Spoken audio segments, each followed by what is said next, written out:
Welcome to the African History Network show right here on 910 AM, the Superstation, the Future Radio. I'm your host, Brother Michael Imhotep. It is Tuesday, December 28th, 2021, and we are live. Hope everybody's doing well today. It's been a very, very busy day, and we know today is the third day of Kwanzaa also, Ujima, which means collective working responsibility. So I'm going to play another excerpt of the presentation that I did at the Charles H. Wright Museum for African American History on Tuesday, December 27th for the second day of Kwanzaa, Kuchi Chakalia. But before that, there was a story that I saw a couple of days ago. And Black Enterprise, well, actually BET had an article on this, as well as Good Morning America. And this is about some African-American college students, African-American female college students at Mary Baldwin University, who organized a Black baby doll drive. And for Christmas, they handed out over 300 Black baby dolls to African-American girls to build positive self-esteem. Okay, to build positive self-esteem and boost their self-esteem. So this is a great story. I was looking at a number of different articles on this. I posted a couple of articles about this on our Facebook fan page, The African History Network. And there should be more coverage of it. There should be more interviews with these sisters who did this. So this is a great thing. So we'll talk about this story. Then there was we'll deal with Kwanzaa as well. We'll deal with Kwanzaa also. And today is the third day of Kwanzaa, Ujima. Now, there's another story that we've talked about before here on the show. And I saw an article from the Zen Education Project on this. And this deals with the murder of Harriet and Harry Moore in Florida. And their house was firebombed in 1951 on Christmas Day. And these were civil rights activists in Florida. And Harry Moore helped thousands of African Americans to register to vote. Okay. And they were targeted and the house was firebombed. So we're going to talk about this story as well. This is a little known African American history fact. There's an article from FloridaToday.com that deals with this, and one from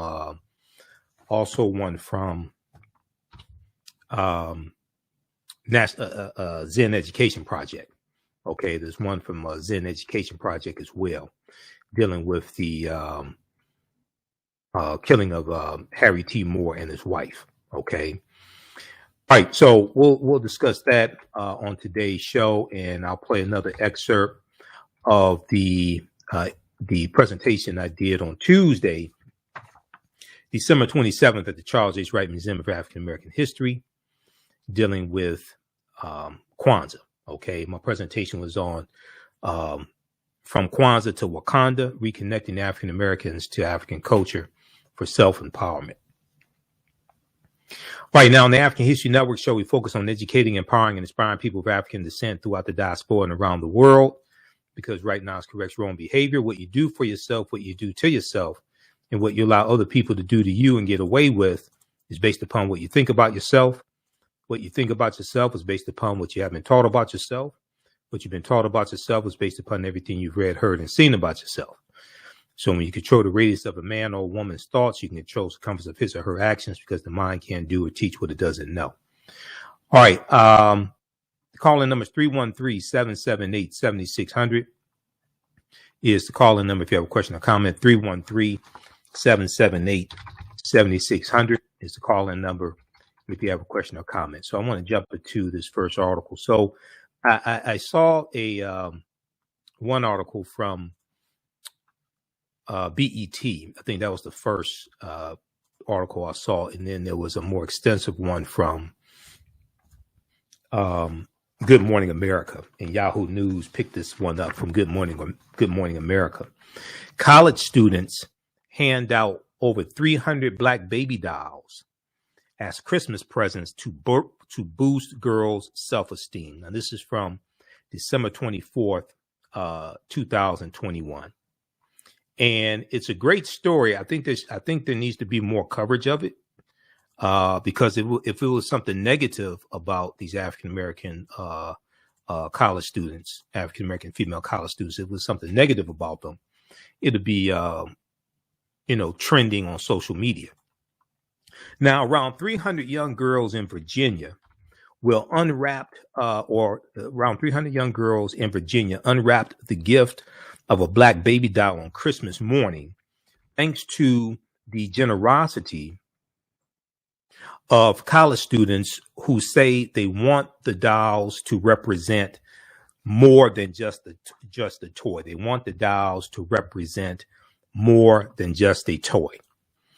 Now, one of the African-American female college students at Mary Baldwin University in Staunton, Virginia, her name is Caitlin Russell. She's 19 years old. Caitlin Russell says, I hope that the girls who we are giving these baby dolls to will take away that their power is limitless. I hope the girls that we are giving these baby dolls to will take away that their power is limitless. I want them to be able to see that they have the power to do whatever they want, she said. Now, for the past 25 years, groups of female African-American students at Mary Baldwin University, was a private university of around 1,500 students. For 25 years, they've organized the annual Black Baby Doll Drive, which collects black dolls to give to girls in the local community. And, it's the holiday season, things like this, but I just think there should be more coverage about something like this, because it deals with the power that images have. It deals with something positive. African-American college students are doing as well.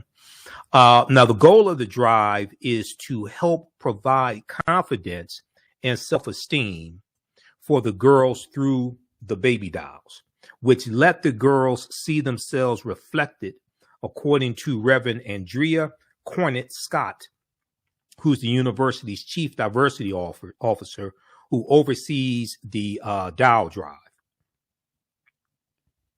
Now, and here's another picture of them also. So all these different types of black baby dolls, they were able to collect over 300 black baby dolls. Now, Reverend Cornett Scott said, we know that there is a clear tie between the achievement gap and self-esteem, especially for black girls. We know that there is a clear tie between the achievement gap and self-esteem, especially for black girls. And oftentimes, African-American girls have problems with self-image because they don't see a lot of images of themselves in the media, and often they struggle with whether or not they're beautiful. And oftentimes, African-American girls have problems with self-image because they don't see a lot of images of themselves in the media, and often they struggle with whether or not they're beautiful. We wanted to make sure we had a program that spoke to their outward and inner beauty, so we decided to do the doll project so they could see themselves in the dolls that they play with, she said. Now, here's let me pull this picture up again here of the college students with the baby dolls that they donated. They were able to raise dolls from professors, from the community, etc. They were able to collect over 300 dolls, but they've been doing this for 25 years. Okay. they've been doing this drive for 25 years. All right.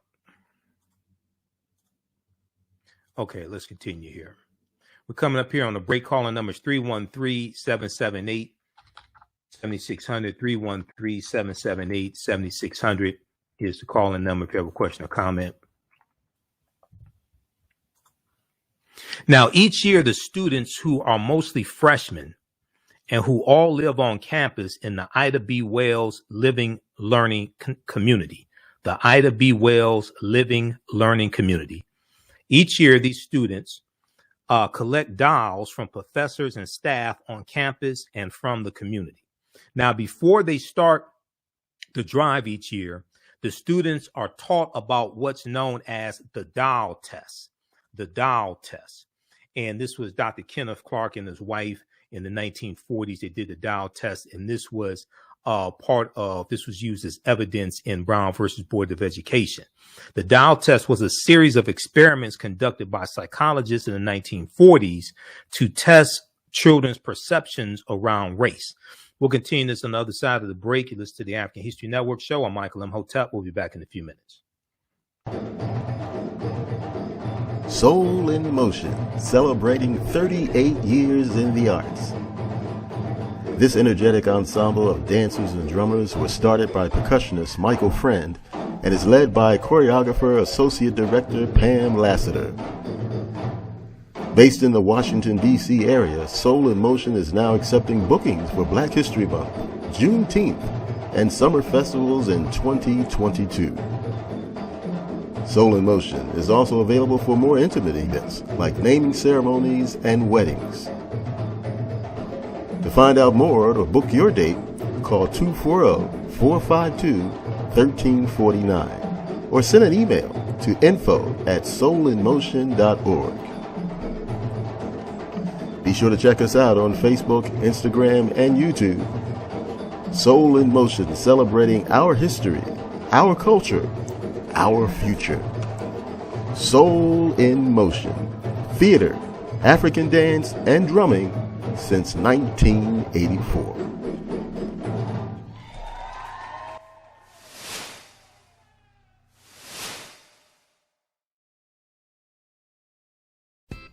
iRedify is a Black-owned digital platform that showcases Black and Brown cultures and people. The books on the platform are written by African-American authors, Afro-Caribbean authors, African authors, and so much more. Kids 14 and under can read ebooks, listen to audiobooks, and complete learning activities. Kids can even write in the books digitally. Get unlimited access to everything on the platform for only $8.99 a month at iRedify.com. Sign up for your membership today. Welcome back to the African History Network show right here on 910 AM Superstation, the Future Radio. I'm your host, Brother Michael Imhotep. It is Tuesday, December 28th, 2021, and we are live. Calling numbers 313-778-7600, 313-778-7600 is the call-in number if you have a question or comment. Now, right before the break, we were talking about this great story out of Virginia, out of Staunton, Virginia, at Mary Baldwin University.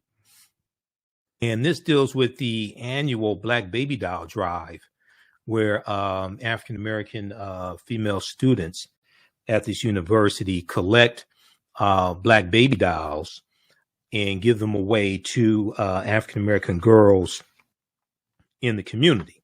Okay. So this year they collected over 300 Black baby dolls. Now, this is a story from Good Morning America, and Yahoo News picked it up. Also, BET.com picked up this story, as well as Black Enterprise. So I want to go back to this, and then we're going to go to clip one here in just a second, Jalen, that deals with this.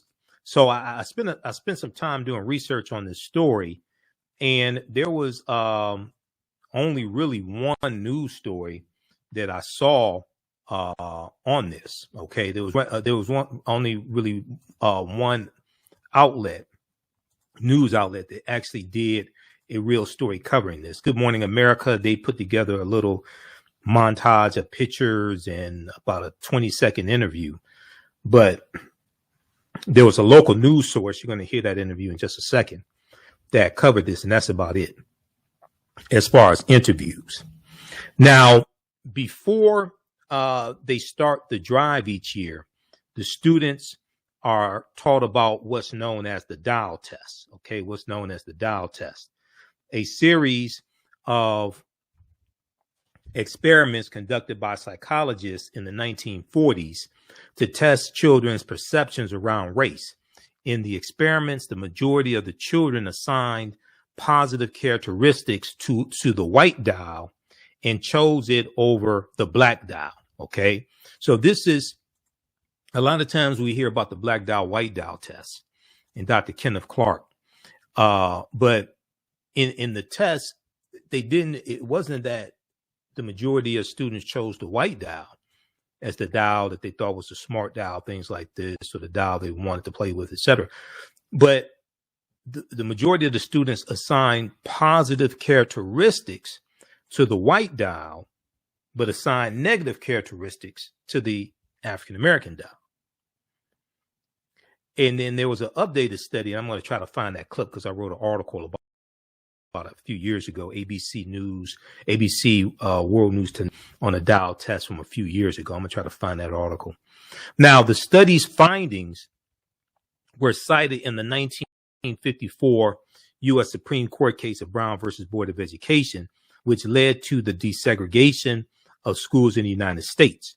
Now, Reverend Cornette Scott says she uses the dial test to show the students the importance of black dials for kids beyond being just toys to play with. Okay, she uses the dial test to show the students the importance of black dials beyond being just toys to play with. She said, quote, "I think it really inspires them to consider how young children are when they begin to doubt themselves, begin to look down on themselves, and begin to have lower self-esteem, and to see how important a project this is." Now, I want to go to this clip here. This is from, let me pull this up here just a second. Okay, so this is from WHSV in Virginia. Let's go to this clip, Jalen. There is a clear relationship between cultural self-esteem and academic achievement. That relationship starts in early childhood. The reason why students and staff at Mary Baldwin University are hosting a Black Baby Doll Drive. The drive serves about 300 children locally, and it helps foster a sense of belonging and confidence in children. Student organizers say they know how important it is to have baby dolls that look like you. They say self-esteem starts when you're young, long before you're influenced by social media. They want children to feel like they matter. Girls, especially, right? When you're in school and you're growing up with all these people around you, and you don't see dolls or toys that reflect you, it makes you feel smaller than everyone else. The drive will continue until Friday. Any donations can be taken to the Spencer Center on campus. Okay, so that's from Channel 3 WHSV there in the Virginia area.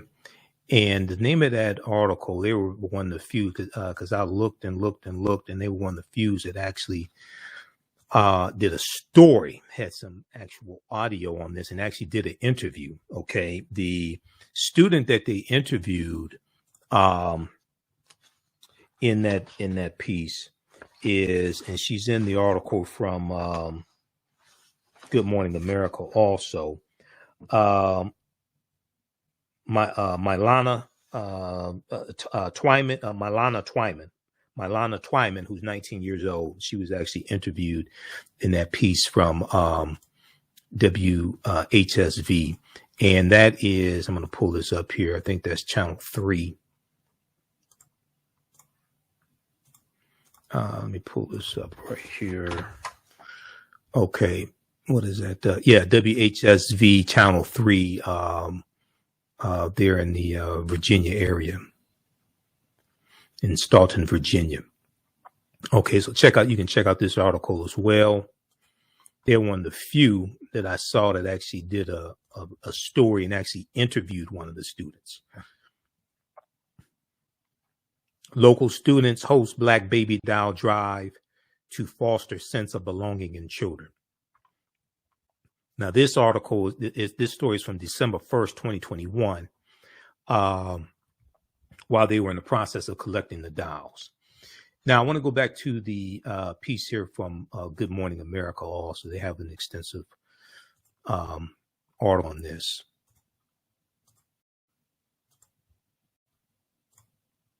Okay, so back to the piece from Good Morning America. So they talk about the black doll, white doll test, which is an important test, and it deals also with the power of media and how what you read, see, and hear affects the way you think, feel, act, and behave. Now, even in 2021, the students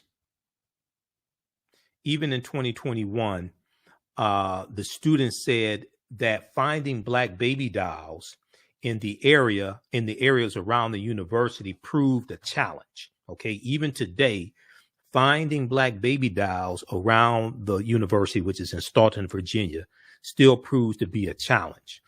What really hit home for me, and what really drove me to do this drive, was the scarcity of the dolls in the community. Okay, and this was trying to see who said this. I hate it when they just refer to people by last name. Russell, I forget who. I have to look and see who Russell was, but I hate it when they're so lazy. But anyway, they're not always at your local market or local store, she said. Now, as I was walking through stores and I couldn't find any, it really truly broke my heart, because I was like, there are girls in this town and they're Black and they're seeing dolls that don't represent them, said Malana Twyman, who's a 19-year-old freshman at Mary Baldwin University. And you heard her in the interview that WHSV Channel 3 did. Okay, she said, as I was walking through stores and I couldn't find any, it really truly broke my heart.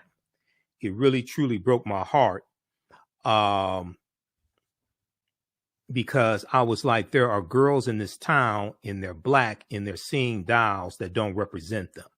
And now they're walking through life thinking they have to change and they have to alter the way they look. Okay. Now they're walking through life thinking they have to change and they have to alter the way they look. Now, this ties into, during African American History Month, when I do a presentation dealing with, in my presentations for African American History Month, there's one story that I deal with that deals with self-esteem, and it deals with a study that came out. I think I have it in this presentation here. It deals with a study that came out a few years ago that deals with how African American girls do better in school when this one right here. Let's pull this slide up. There was an article from theroot.com. I'm not a big fan of the Root, but every now and then they do have a good article or two. But let me pull this one up here.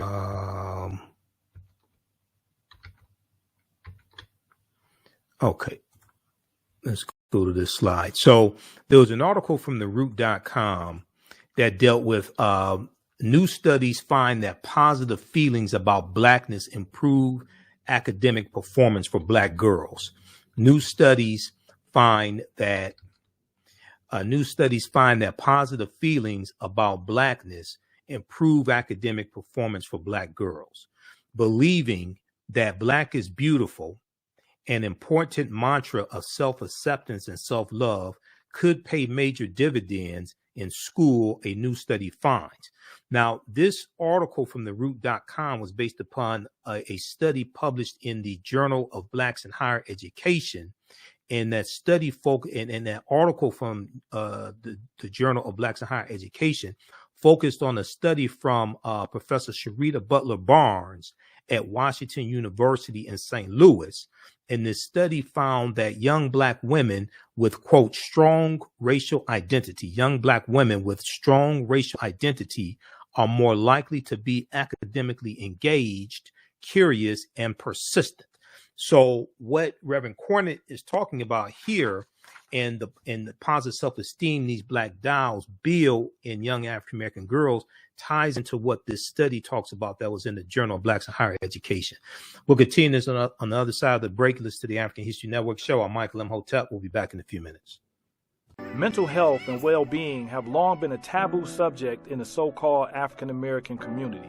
So I enlisted the help of mental health experts, thought leaders, and activists to help kill the ghost of Willie Lynch and heal from post-traumatic slave syndrome. We experience trauma a lot of times on a subconscious level. So sometimes something happens to us and we know that it's traumatizing, but we don't really recognize the extent of the trauma. Kwanzaa is coming, and the KwanzaaShop.com has all of your Kwanzaa needs. Order your Kwanzaa set today, which includes a kinara, candles, a mat, a cup, the African American flag, and a basket. Visit the KwanzaaShop.com, the KwanzaaShop.com. They have kinara sets, which include a candle holder, candles, a mat, and a cup.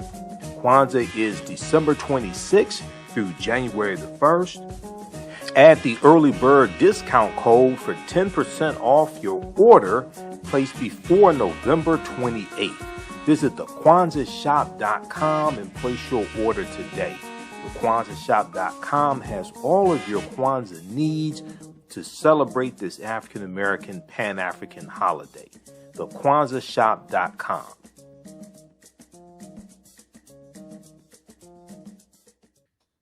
Welcome back to the African History Network show. I'm your host, Brother Michael Imhotep. It is Tuesday, December 28th, 2021, and we are live. Hope everybody's doing well. Calling numbers 313-778-7600, 313-778-7600 is the call-in number if you have a question or comment. Okay, so right before the break, I was talking about this story out of Staunton, Virginia.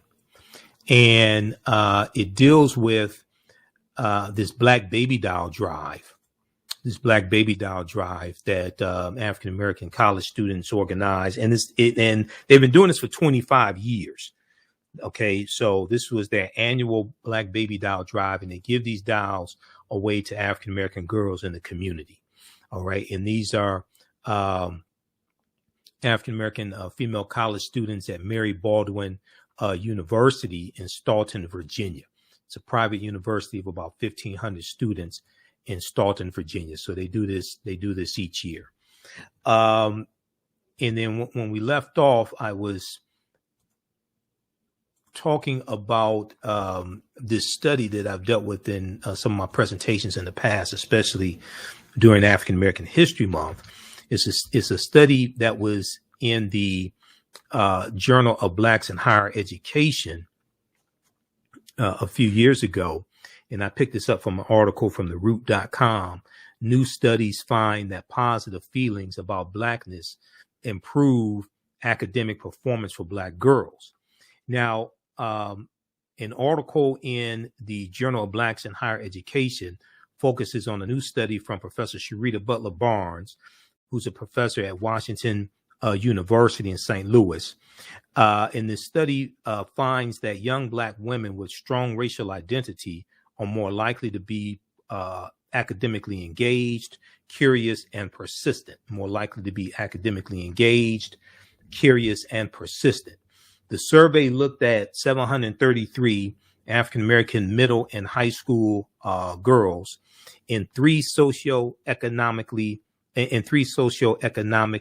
school districts, okay, in the Midwest, according to the Journal of Blacks in Higher Education. Now, the name of the study is called Promoting Resilience Among African-American Girls, Racial Identity as a Protective Factor. Once again, the name of the study is called Promoting Resilience Among African-American Girls, Racial Identity as a Protective Factor. And it was published on the Child Development Journal website. And the Journal of Blacks in Higher Education wrote an article about this study. And the study found that feeling positive about being Black or African American, along with feeling supported by their schools, correlated with the girls' greater academic motivation. Researchers also found that feeling good about your racial identity could act as a buffer for students in hostile or negative academic environments. Okay, so this was this article came out January 10th, 2018 from theroot.com. The article went on to say, quote, persons of color who have unhealthy racial identity beliefs tend to perform lower in school and have more symptoms of depression. Professor Sharita Butler Barnes wrote, who's an African-American female professor. She said, persons of color who have unhealthy racial identity beliefs tend to perform lower in school and have more symptoms of depression. We have found that feeling positive about being Black and feeling support and belonging at school may be especially important for African-American girls, classroom engagement, and curiosity. Feeling connected to the school may also work together with racial identity attitudes, to improve academic outcomes. Okay, so read this article here from The Root also. Now this article here is from blackamericaweb.com from June 14, 2012. TV kills Black boys' self-esteem. Because my background's in marketing. I'm a historian, but my degree's in business administration. I have a background in marketing and sales and things like this. Foundation of marketing and psychology. So I've been studying effects of the media for about 30 years now. And one of the first lecture series I did was called The Media's Deliberate Destruction of the African American Family.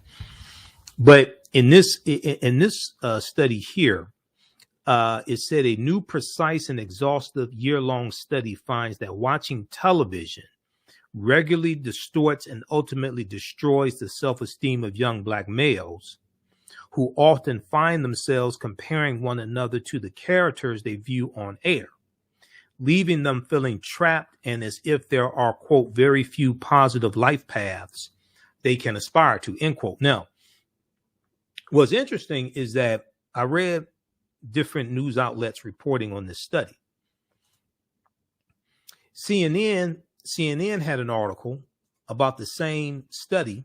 And when you read articles on this, they tell you that the only group that gained positive self-esteem, generally speaking, from watching television were young white boys.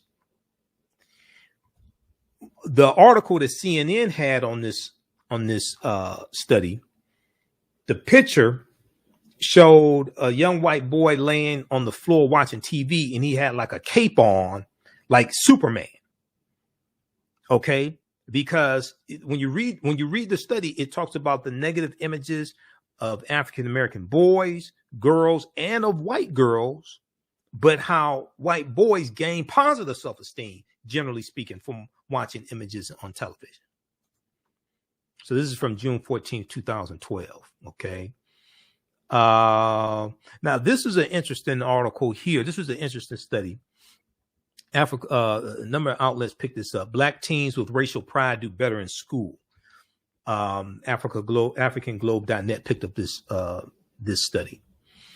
African American teens with racial pride do better in school.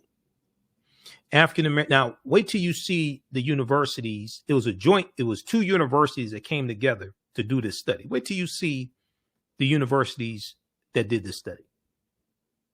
African American teenagers perform better academically when their parents instill in them a sense of racial pride. A new study by the University of Pittsburgh and Harvard University, not Howard, Harvard. A new study, it was new at the time, this came out in 2013. A new study by the University of Pittsburgh and Harvard University shows that when parents use racial socialization, such as talking to their children or engaging in activities that promote feelings of racial knowledge, pride, and connection, like taking them to Kwanzaa celebrations, taking them to African-American bookstores and African-American history museums and things like this, or lectures, etc., historical lectures, things like this. It promotes feelings of racial knowledge, pride, and connection. It offsets racial discrimination's potentially negative impact on students' academic development. Now, this was a joint study by the University of Pittsburgh and Harvard University. Yet you have white supremacists in state legislatures passing bills to suppress what can be taught about history, the history of slavery, white supremacy, and things like this in schools, using the cloak of critical race theory to attack what it is that they don't like about history and things that may make them feel guilty about what's happened in this country. And this was a joint study that the University of Pittsburgh and Harvard University did. All right, so if you go back quickly here to this other articles, we run out of time here. 300 African-American, you had 300 black baby dolls that were collected by African-American college students at Mary Baldwin University. Now, the students said that they took the task so seriously. The students said they took the task so seriously, it almost became a competition to see who can find the most black dolls, which were distributed to over 300 local girls to be opened on Christmas Day. And here's some more distribution of the black baby dolls. Quote, we have astronaut dolls, doctor dolls, a lot of male dominated career paths. It goes even deeper than the surface of the doll because it's representing that we can do so much more than people give us credit for. It goes even deeper than the surface of the doll because it's representing that we can do so much more than people give us credit for. Now, Tiara Jordan, who's a 20-year-old sophomore at Mary Baldwin University, says she found her own self-esteem buoyed or boosted by participating in the doll drive. Tiara said, when you look at dolls and you're giving these young, when you look at dolls and you're giving these young girls dolls and you're telling them your black is beautiful, your features are beautiful, you have to make sure that you yourself believe those things, she said. Tiara said, so it had me plenty of times looking in the mirror, reminding myself, my lips are beautiful, even though they're fuller. My nose is beautiful, even though it's bigger. She went on to say, when I was a kid, my black baby doll had white features. She said when she was a child, her black baby doll had white features. So to see that there are black women going the extra mile and make dolls who have bigger noses and bigger lips and rounder faces, She said it is inspiring, and I wish I had that growing up. Okay, we'll continue this on the other side of the break. Listen to the African History Network show. I'm Michael Imhotep. We'll be back in a few minutes. African Spirit Cards specialize in the design and printing of high-quality African-centered note cards and stationery. African Spirit Cards breeds and rejoices in the African and African American experiences. They honor our African heritage in all that they do for you by proudly displaying the great motifs and ornamentations of the African world diaspora. They use African images, African proverbs, and many African languages to fully immerse their clients in the wisdom and history of and the connection to Africa. They understand the importance of having images around us that reflect who we are. These images also illustrate where we came from and what we desire to be. They are here to serve you. Follow them on Instagram at African Spirit Cards, that's African with a K. They have a wide selection. Check out their holiday selection at etsy.com/shop/African Spirit Cards. That's Etsy, ETSY. You can give them a call at 313-995-3579, 313-995-3579. You can email them at janeldesigns@africanspiritcards.com. That's JANAL designs@africanspiritcards.com and place your order today. Mental health and well-being have long been a taboo subject in the so-called African American community. So I enlisted the help of mental health experts, thought leaders, and activists to help kill the ghost of Willie Lynch and heal from post-traumatic slave syndrome. We experience trauma a lot of times on a subconscious level. So sometimes something happens to us and we know that it's traumatizing, but we don't really recognize the extent of the trauma. Welcome back to the African History Network show right here on 910 AM, the Superstation Future Radio. I'm your host, Brother Michael Imhotep. Okay, so check out the article that I was sharing. And this is from Yahoo. This is from Good Morning America, picked up by Yahoo News. 300 college students hand out over 300 black baby dolls as Christmas presents to boost girls' self-esteem. Okay.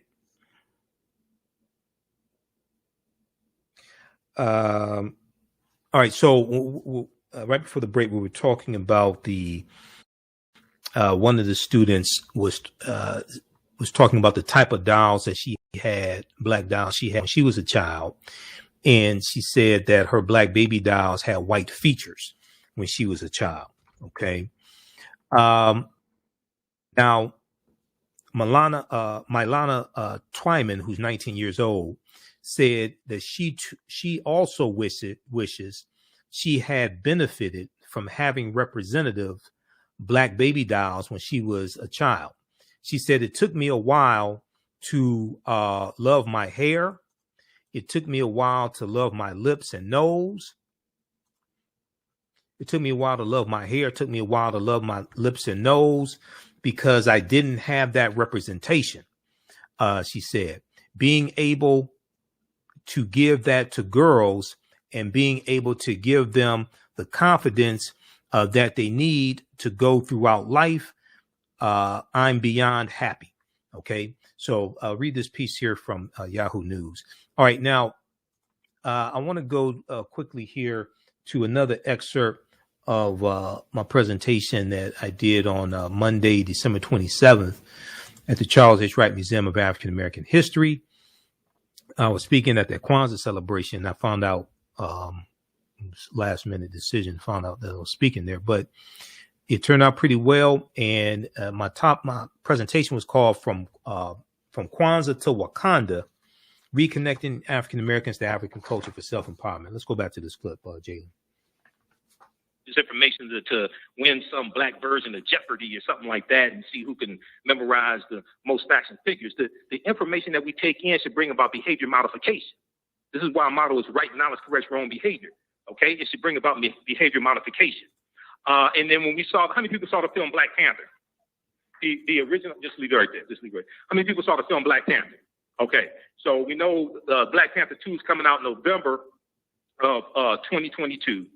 And I've done 3 lectures dealing with the film Black Panther and show how it connects to African history and culture. And at the beginning of the movie, you have the scene where they're fighting at what's called Warrior Falls, where the waterfalls, where they have the fight to see who's going to sit on the throne of Wakanda. It's called Warrior Falls. It's straight out the comic book.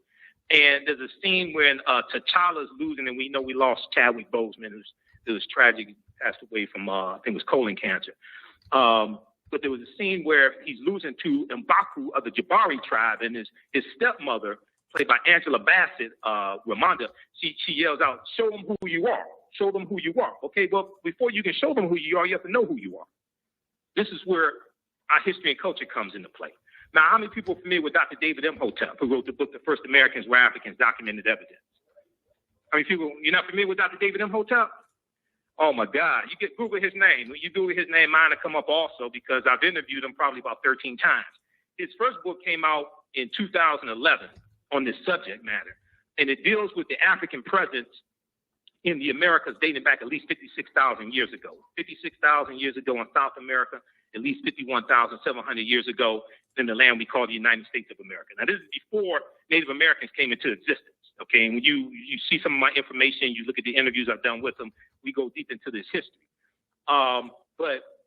This is why, even though the transatlantic slave trade happened, this is why, some of the academics I have to correct, because we have to understand the last 50,000 years of history, not just the last 500 years of history.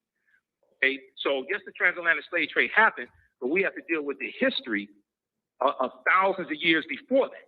Now, on page 14 of his book, he deals with the discovery that was made in Allendale County, South Carolina in 2004. And I teach online classes dealing with history and things like this. And some of these archaeological discoveries that are coming out every other week, I deal with in the class. Okay, and I say the deeper they dig, the blacker the planet gets, the more research they do, the older we get. Because when these archaeological discoveries come out, they keep having to push the timelines back. They keep realizing all this stuff is much older than they originally told us. But on page 14 of his book, he deals with this archaeological discovery made by Dr. Albert Goodyear, who's an archaeologist from the University of South Carolina. And Dr. Albert Goodyear is derided by the authorities in European archaeology and things like this because his discovery is flipping everything upside down. What he found was 13 different types of evidence fairly documenting an African presence in this country dating back at least 51,700 years. And these were the Khoisan, who have the oldest DNA on the planet. They're the ancestors to the Ainu and the Twa. They go all around the world. They're in southern Africa. They're still alive today, and they were here in this land also. But they found artifacts, architecture, campsites, carvings, Egyptian writings, footprints in lava, genetic M174D haploid groups dealing with DNA and genetics, linguistics, paintings, skulls, skeletons, structures, and tools. Now, I last interviewed Dr. David Imhotep October 12th, 2021. October 12th, we know, is the anniversary of Columbus landing in what he called the Bahamas. And when we look at where Columbus went on his 4 voyages, number one, we all know Columbus never came to the land we call the United States of America. Okay, right? We all know that, right? Y'all know that. That ain't everybody saying. Y'all said Kujichagulia is louder than that. Go look. Don't take my word for it. Proper documentation ends all conversation. I can show you what white historians will show you. Go to history.com, okay? And look up Christopher Columbus. It shows you where he went on his 4 voyages. The closest he came to this land we call the United States of America was Cuba, which is 90 miles away. But he goes into Cuba, Hispaniola, the western third of the island of Hispaniola is where Haiti is. He goes into Puerto Rico, Honduras, Panama. But a lot of the countries that he conquered on behalf of the Spanish crown are still in turmoil today. And we've heard Puerto Rico in the news. We definitely heard Haiti in the news, things like this. They're still in Cuba. They're still reeling from being conquered over 500 years ago by Columbus and the Spanish crown. Now, this article right here, this is just a brief summary of it. Read this article, okay? As one of my teachers, Professor Kabahaya Kamane says, You don't have to believe a word that I say. Go do your own research, okay? Proper documentation ends all conversation. Read this article. New evidence puts man in North America 50,000 years ago. This article is from November 18th, 2004. It's from ScienceDaily.com. ScienceDaily.com is a scientific website. They have all types of scientific discoveries, archaeological discoveries there, things like this. The article is still there because I show this in my classes when I teach. They're talking about Dr. Albert Goodyear's discovery. This is Dr. Albert Goodyear. He's an archaeologist from the University of South Carolina. The summary says radiocarbon tests of carbonized plant remains where artifacts were unearthed last May along the Savannah River in Allendale County by University of South Carolina archaeologist Dr. Albert Goodyear indicate that the sediments containing these artifacts are at least 50,000 years old, meaning that humans inhabited North America long before the last ice age. All right, those watching on Facebook and YouTube, keep watching. We're going to keep going for a couple more minutes. If you like this type of information, you can support the African History Network, $ the AHN Show through Cash App, $ the AHN Show through Cash App, also through PayPal, paypal.me/the AHN Show. Be sure to register for the online courses I teach on Saturdays and Sundays. It's right on the homepage of our website. Ancient Kemet, the Moors, and the Ma'afa, Understand the Transatlantic Slave Trade, and from the Civil War to the Civil Rights Movement and Black Power. Visit AfricanHistoryNetwork.com. You can register there. As soon as you register, you can start watching the content. Right now, it's correct wrong behavior. It's not over till we win. Wakanda forever. We'll talk to you tomorrow. Peace. All right, stand by, everybody. Let me disconnect this call. Okay, we'll talk a little bit about Harry Moore, and then I have to get out of here. Okay, so we have the information here about the online classes, and we're going to have class this weekend. So these are 10-week online classes that I teach. We deal with thousands of years of history, and on Sunday is Ancient Kemet, the Moors, and the Ma'afa, Understanding the Transatlantic Slave Trade. We deal with thousands of years of history and what leads up to the transatlantic slave trade taking place. We do this Sundays, 12 noon p.m. Eastern Standard Time. The class is regularly $130. It's on sale $60. We do the sessions live. All the sessions are archived and recorded. You can go back and watch it anytime. You still have access to the full class even after the class is over with. So a year from now, if you want to go back and watch the full class, you can do that. The other class I teach is from the Civil War to the Civil Rights Movement and Black Power, 1865 to 1968. And we do this on Saturdays, 12 noon to 2 p.m. Eastern Standard Time. Okay. We have a special bundle pack right now where you can register for both classes for only $70. So that's right on the homepage of our website, AfricanHistoryNetwork.com. We'll post a link here for that again, and you can register and start watching the content. You can also use this with your children. I would say the content is PG-13. So it's not vulgar. It's not, I don't do a lot of cursing, things like that. Okay. All right. So we'll post that. And then all my DVD lectures and digital downloads are at our website, AfricanHistoryNetwork.com, including my Kwanzaa presentation. We have a bundle pack where you get 4 of my Kwanzaa lectures together. It's like $10 on DVD, and it's $8 on digital download. All right. So I want to, we'll play some more of that presentation on tomorrow's show. All right. I want to also, I'll be at the, as I've said before, I'll be at the Charles H. Wright Museum Wednesday, December 29th, Friday, December 31st, and Saturday, January 1st. I'll be in the African marketplace for the Kwanzaa celebration. I'll be a vendor there.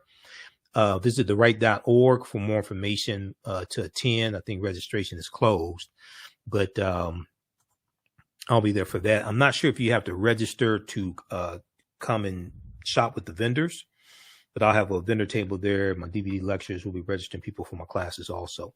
Visit theright.org for more information.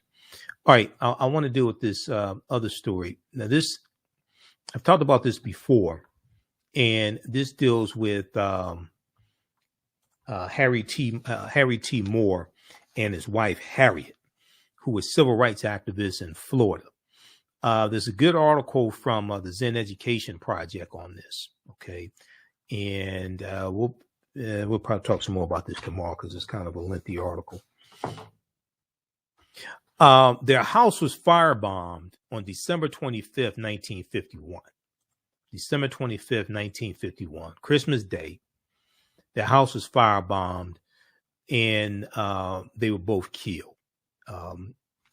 Harry Moore was killed that day, and his wife is going to die some days later. All right, so if we look at this story here, and Harry Moore also, Florida Today has an article about this as well, because Harry Moore helped to register thousands of African Americans to vote, okay, in Florida. Now, Langston Hughes wrote a poem called Ballad of Harry T. Moore. And in the poem, Langston Hughes wrote, when will men, for sake of peace and for democracy, learn no bombs a man can make, keep men and women from being free? And this, he says, our Harry Moore, as from the grave he cries, no bomb can kill the dreams I hold, for freedom never dies. Okay, no bomb can kill the dreams I hold, for freedom never dies. Now here's a picture of Harry T. Moore and their two daughters, Harry and Harriet Moore and their two daughters. Now, Harry T. and Harriet Moore were murdered on Christmas Day. It was their 25th wedding anniversary, when a bomb set by the Ku Klux Klan blew their home in Mims, Florida. Harriet Moore was a classroom teacher, and both Harry and Harriet were both civil rights activists. They were both civil rights activists. Now, Harry Moore died on the way to the hospital.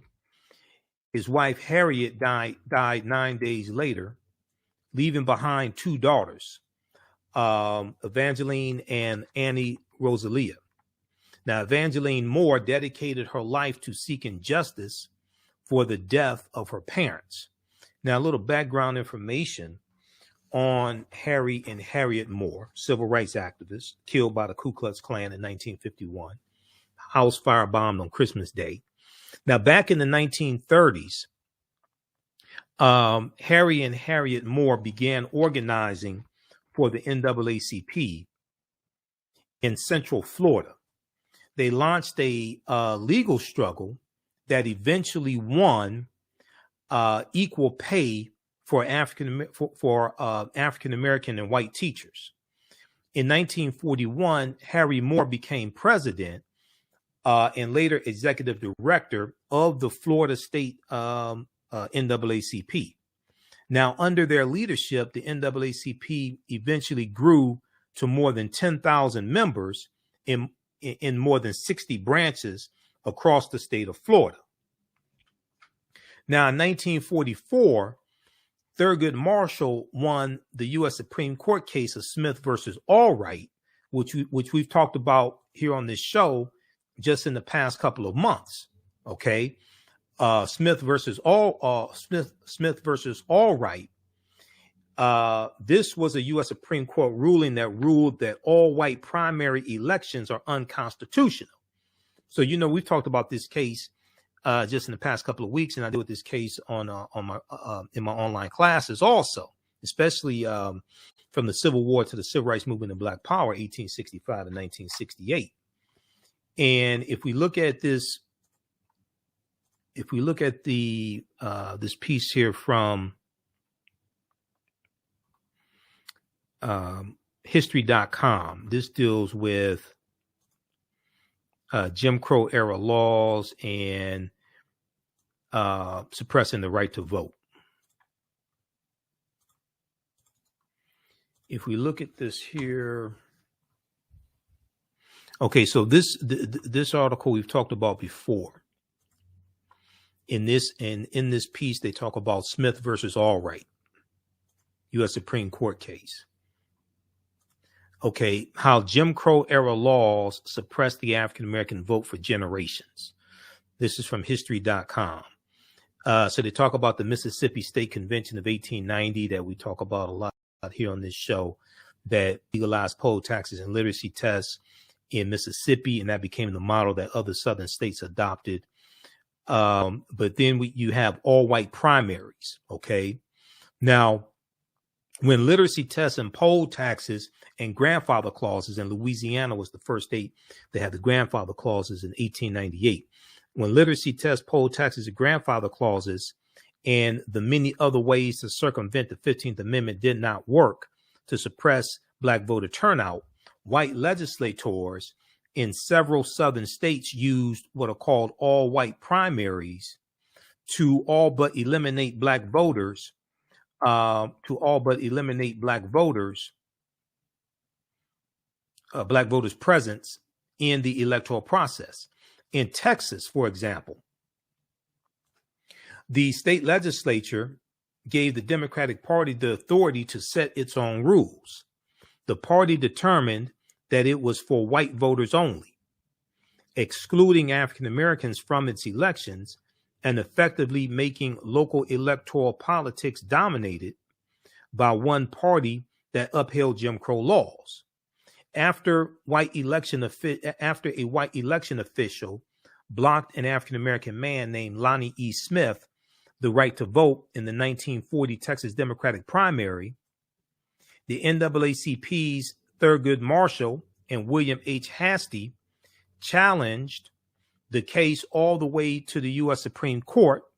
In 1944, the U.S. Supreme Court ruled in Smith versus Allwright, that's Lonnie Smith as the plaintiff, Smith versus Allwright, that the Texas white primary system was unconstitutional.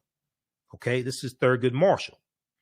The right to vote in a primary for the nomination of candidates without discrimination by the state is a right secured by the Constitution, said the U.S. Supreme Court in its 8-1 decision.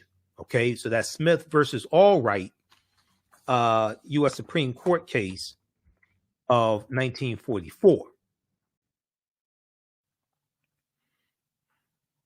Okay, so this is what they're talking about here in the piece from the Zen Education Project dealing with Harry Moore and Harriet Moore.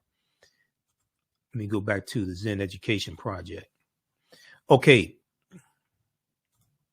so in 1944, Thurgood Marshall won Smith versus Allwright in the U.S. Supreme Court, which ruled that all white primary elections are unconstitutional.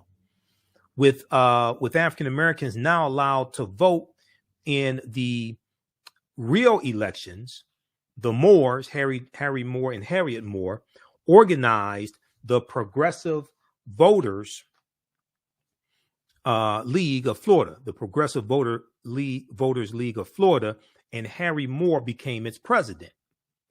Now, Florida's voting registration procedures were not as restrictive as those of neighboring Georgia and Alabama, and within a few years, the Moores managed to register over 100,000 African American voters, increasing African American registration from 5% to 31% of eligible voters, of those eligible. Now, their slogan was, quote, "A voteless citizen is a voiceless citizen." Their slogan was, a voteless citizen is a voiceless citizen. Now, for years, Harry Moore traveled Florida's muddy back roads and poorly paved highways, building the NAACP, helping African Americans register and organize the Progressive Voters League of Florida. Now, his wife, Harriet Moore, was a sixth grade teacher at George Washington Public School. Paige Watley Bailey shares a memory from her classroom in 1951. She said Ms. Moore did not complain or express outrage at having to teach us from old tattered textbooks,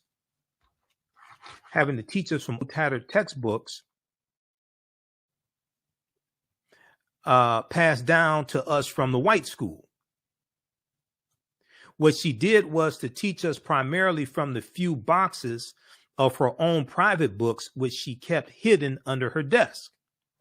Her books were about African American people who had made important contributions to the world, people like Dr. W.B. Du Bois and Mary McLeod Bethune. Miss Harriet Moore taught us about the freedom fighters, Harriet Tubman and Sojourner Truth. She read stories to us by Zora Neale Hurston and poems by Langston Hughes. And she shared her Ebony magazine articles about Black history. Now, this learning was deep and personal. It was important because it was about people like us, and it was secret. This learning was deep and personal. It was important because it was about people like us, and it was secret. Now, she didn't have to tell us not to tell anyone about these books. We knew they were dangerous when she appointed one of us to be a lookout person at the window. So if the superintendent of the schools came on one of his unannounced inspections, he wouldn't catch us using them. Now, these books, their physical existence and the stories they told taught me about unspoken truths, secrets, and lies. Now, in addition to voter registration and education, the Moores, Harry Moore and Harriet T. Moore, also investigated lynchings. And this is something that the NAACP did. They investigated lynchings of African Americans to try to get evidence. They also investigated sexual assaults on African Americans, especially African American women. And they investigated allegations that African American men raped white women and things like this. Okay, and this is work that Rosa Parks did for the NAACP in Montgomery, Alabama. Rosa Parks investigated the gang rape of Reese Taylor. Now, in 1949, 4 young African American men, the Groveland Four, who were just posthumously exonerated, were accused of raping a white girl in Lake County near Orlando. At that time, it was a Klan stronghold, okay? And the Klan was all throughout Florida. Remember, Florida, 1923, January is where you have Rosewood, Florida, the Rosewood massacre, okay, in Florida. And they wiped Florida, even though Rosewood was a small town of about 200 people, almost all of them African Americans, they wiped Florida off the map. They actually white people removed Florida off the map. They ran all the African Americans out, killed a handful of them, ran all of them out of town, took their land, and removed Rosewood, Florida off the map. Now, later evidence indicates that the 17-year-old girl had been beaten by her husband, and that they concocted a phony rape story to conceal the beating from her parents, who had threatened to shoot her husband if he brutalized her again. Okay, now this kind of reminds me of Rosewood, Florida, because in the Rosewood, Florida massacre, it was the white woman named Fanny. She was cheating on her white husband with another white man. She lied, and her white lover beat her. She lies and says it was this black man that broke into her house and beat her. Now, she didn't say she was raped by him, okay? But as the story gets told over and over again by drunk white men with guns, okay, now they think that this black man raped her and things like this. And no, it was a white man that beat her. But here's the thing, when you watch the movie Rosewood, and even when you do the research on this, most, especially African Americans, they knew she was lying, okay? Because a lot of people in town knew she was cheating on her husband. Okay, her husband, I guess, was the last to know. So later evidence indicates that the 17-year-old girl had been beaten by her husband, and they concocted the phony story. Okay, now Charles Greenlee, age 16, and war veteran Sam Shepard and Mr. Irvin were arrested for the supposed rape, the Groveland Four. Okay, they were just in the news, and they were just posthumously exonerated. We talked about that here on this show because we deal with like real topics here. Okay, there was a piece from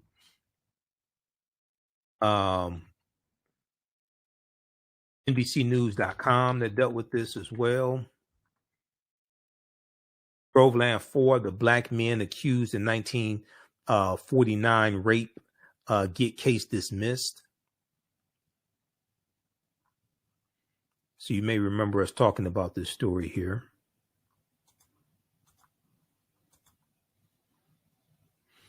This is from NBC News. Groveland 4, the black men accused in a 1949 rape get case dismissed. A hearing in Florida to toss the Jim Crow era convictions of Charles Greenlee, Walter Irvin, Samuel Shepard, and Ernest Thomas resulted in a rare finding. Okay, now here's a picture of three of them right here. Three of the boys here. Three of the from left, Lake County Sheriff Willis McCall, an unidentified man, stand next to Walter Irvin, Samuel Shepard, and Charles Greenlee in Florida in 1949. Okay, now this article is from November 22nd, 2021. So we talked about that here on this show. The Groveland 4. So this is who they're talking about here in this piece here from the Zen Education Project. All right, now, Charles Greenlee, age 16, and war veteran Sam Shepard and Walter Irvin were arrested for the supposed rape. The fourth man, Ernest Thomas, managed to flee but was gunned down by a sheriff's posse a few days later. A mob of more than 500 white men assembled to lynch the remaining three African-American boys or African-American men. When they could not locate the prisoners, they formed a caravan of 200 cars and descended on the black neighborhood of Groveland, Florida, where the families of the accused men live. They shot into homes and set some of the homes on fire. The Florida governor sent the National Guard to restore order. Now, Willis McCall, the sheriff of Lake County, Florida, was notorious for his brutality against African Americans. Okay, and Willis McCall was in the picture that I just showed you. Okay. Year after year, he was reelected with the support of the citrus growers, the orange growers, the citrus growers, who he supplied with cheap chain gang prison labor at harvest time by arresting African Americans on trumped up charges for minor crimes. Sheriff Willis McCall also chased any and all union organizers out of the county. Now, Harry and Harriet Moore discovered that while in Sheriff McCall's custody, the three Groveland descendants were brutally beaten and made to stand on broken glass with their hands roped to a pipe over their heads. Despite this torture, they refused to confess to a crime they did not commit. Unable to force a confession, Sheriff McCall's deputies manufactured enough phony evidence to convince an all-white jury. Now, Shepard and Irvin were sentenced to death. 16-year-old Greenlee was sentenced to prison. Okay, so that was Walter Irvin, Samuel Shepard, and Charles Greenlee. Okay, this is who they're talking about. So this ties into the Groveland 4. All right, and once again, see, elections have consequences. This white supremacist Sheriff McCall was elected over and over again by other white supremacists there in Florida. Okay, so this is Sheriff Lake County Sheriff Willis McCall on the left. All right, so go back and read this story that we dealt with back in late November, dealing with the Groveland 4, because all this history is connected.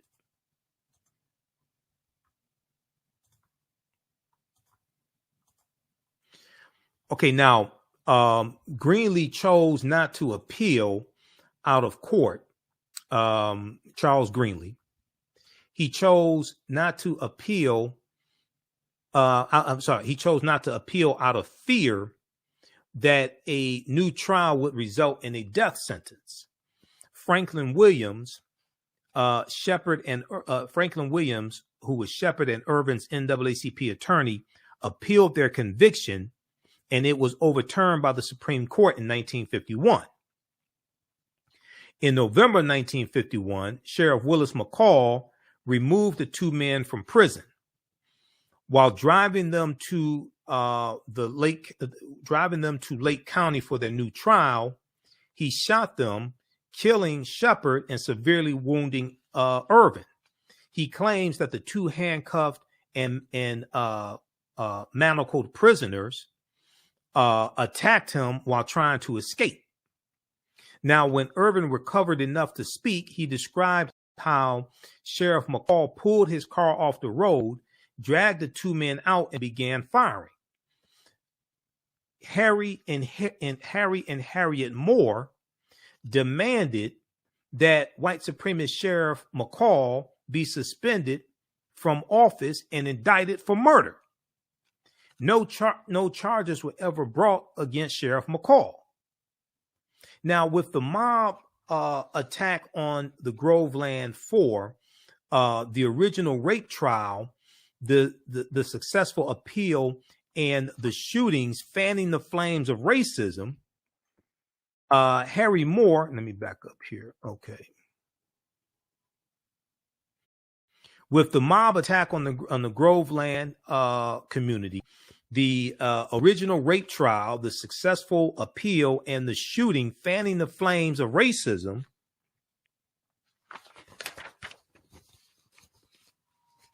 Harry Moore was called the most hated black man in Florida.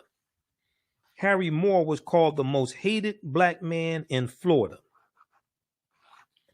His mother, visiting for the holidays, voiced concern for the Moore's safety. Harry Moore told his mother, "Every advancement comes by way of sacrifice. What I am doing is for the benefit of my race. Every advancement comes with the benefit of sacrifice.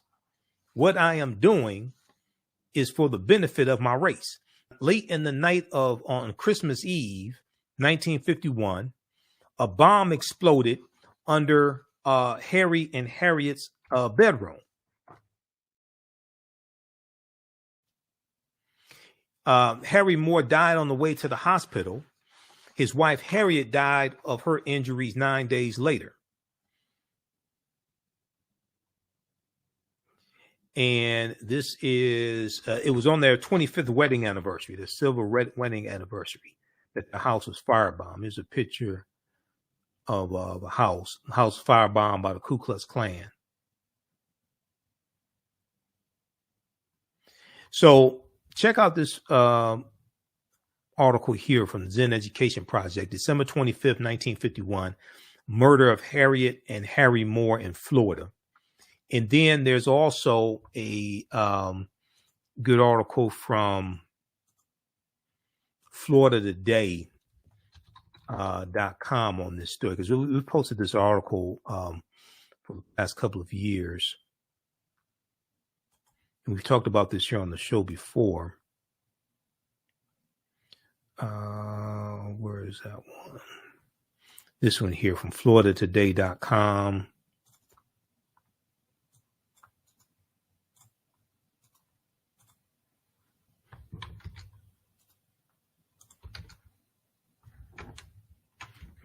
This one here. Okay. This one here from FloridaToday.com. Harry T. Moore helped thousands of blacks register to vote. It led to his assassination on Christmas night. So this article is from February 3rd, 2020.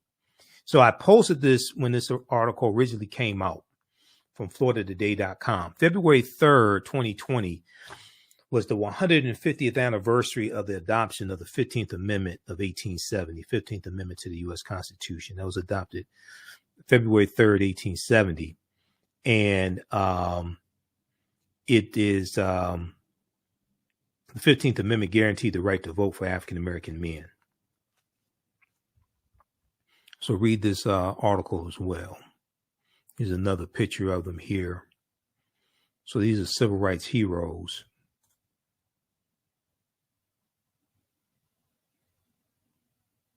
Here's another picture of Harry Moore, young Harry Moore here.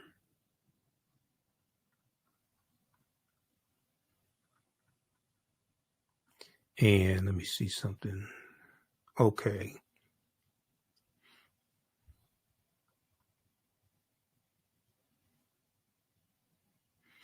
Okay, so their legacy. So in Florida Today, the article from Florida Today, they talk about their legacy. Now, Harry Moore has been called the first martyr of the civil rights movement, even though many historians use the Brown versus Board of Education case of 1954, 3 years later, as the start of the civil rights movement, the modern day civil rights movement. Regardless of semantics, Harry Moore was the first NAACP official assassinated in the civil rights struggle. Okay, it's 1951. Okay, he's the first NAACP official assassinated in the civil rights struggle. He and his wife were the first couple to be killed for civil rights. It took 55 years before the Moore's killers were named. In 2006, then State Attorney General Charlie Crist announced results of a Florida Department of Law Enforcement investigation that named 4 members of the Ku Klux Klan as directly linked to the Moore's death. The investigation said it found no link between Sheriff McCall and the KKK conspirators, a point that is still debated today. Now, 4 artifacts of the Moors reside in the Smithsonian's National Museum of African American History and Culture. The Harry T. and Harriet V. Moore Memorial Park and Museum is built in their honor at the site of their murders. The 12-acre campus features a museum and a replica of the house where the Moors were killed. Quote, "We see his legacy as one that should be embraced and should be widely known," Gary said. You find very little in history books relating to civil rights about Harry and Harriet Moore, and it's our mission to change that.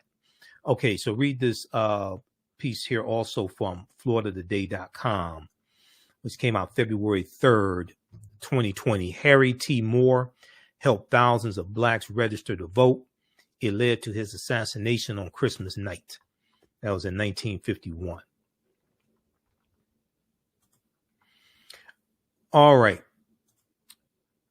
Okay. If you like this type of information, you can support the African History Network, $ the AHN Show through Cash App, $ the AHN Show through Cash App, also through PayPal, paypal.me/the AHN Show. We're here 6 days a week, so this helps us to keep doing the research, stay on the air, keep broadcasting, pay some of the bills, etc.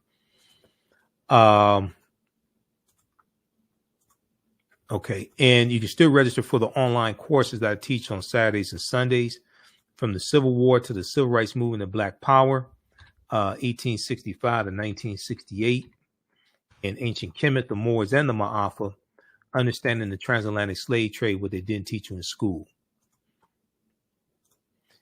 So we do the sessions live. All the sessions are archived and recorded. You can go back and watch them anytime. African-American business owners also post name your business here in the thread of the broadcast. We'll let you know how you can advertise with the African History Network. Our current promotion is buy 1 month, get 2 months free. So email us at ahnshow@africanhistorynetwork.com. We'll let you know how you can advertise with us. And if you don't have a commercial, 30-second and 60-second commercial, we can create one for you as well. And it will air when we rebroadcast these shows. We'll rebroadcast them throughout the day on our social media platforms. And also in the audio podcast version, of these shows as well. We're on 10 different audio podcast platforms: iHeartRadio, Blog Talk Radio, Castbox, FM Player, TuneIn. So in the audio, also in the audio podcast, your commercial will be in the audio podcast version of these shows as well. Okay, so at AfricanHistoryNetwork.com, you register for the online courses. We have the bundle pack, the course bundle. The courses are regularly $130 each. You can register for both of them for only $70. And even after the course is over with, you can still go back and watch the classes anytime. So I'm going to post that information here. And you can join us in classes weekend. We do Ancient Kemet, the Moors, and the Ma'afa, Understanding the Transatlantic Slave Trade. We do that on Sundays, 12 noon to 2 p.m. Eastern Standard Time. As soon as you register, you can watch the class we did last week. And then on Saturdays, it's from the Civil War to the Civil Rights Movement and Black Power, 1865 to 1968. Each class we go through and analyze about a 10-year period of history and what leads up to, we deal with starting in 1803 with the Louisiana Purchase, and then we deal with the Civil War, what leads up to the Civil War. We deal with 1865 to 1877 Reconstruction, Jim Crow era, Great Migration, Civil Rights Movement, Black Power Movement, World War I, World War II.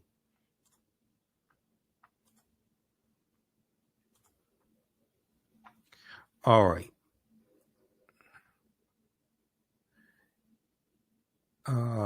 Now, if you want me to do a presentation for your group or organization, also email me at AHNShow@AfricanHistoryNetwork.com, either in person or virtually, whether it's a Kwanzaa celebration, Dr. King Day, African American History Month, what have you, Juneteenth.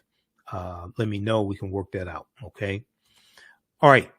We have to get out of here. Remember that at the African History Network, we focus on educating, empowering, and inspiring people of African descent throughout the diaspora and around the world, because right now it's correct wrong behavior. It's not over till we win. Wakanda forever. And we'll talk to you tomorrow. Peace. Kwanzaa is coming, and the KwanzaaShop.com has all of your Kwanzaa needs. Order your Kwanzaa set today, which includes a kinara, candles, a mat, a cup, the African American flag, and a basket. Visit the KwanzaaShop.com, the KwanzaaShop.com. They have kinara sets, which include a candle holder, candles, a mat, and a cup. Kwanzaa is December 26th through January the 1st. Add the early bird discount code for 10% off your order placed before November 28th. Visit the KwanzaaShop.com and place your order today. The KwanzaaShop.com has all of your Kwanzaa needs to celebrate this African American Pan-African holiday. The KwanzaaShop.com.